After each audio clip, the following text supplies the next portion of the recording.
kriteria visibilitas hilal atau yang dikenal dengan imkanur ru'yat, yaitu tinggi hilal 3 derajat dan sudut elongasi 6,4 derajat. Dan kesepakatan ini menjadi pedoman 4 negara MABIMS tadi dalam menetapkan awal bulan Komariah. Oleh karena itu, berdasarkan hisab, posisi hilal di beberapa daerah di Indonesia sudah di atas ufuk dan tidak memenuhi kriteria MABIMS baru, serta ketiadaan laporan melihat hilal.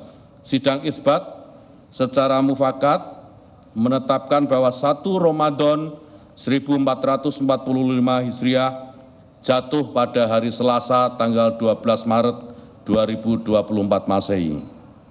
Ini kawan-kawan media sekalian yang saya hormati, hasil sidang isbat yang baru saja kita laksanakan dan kita sepakati bersama.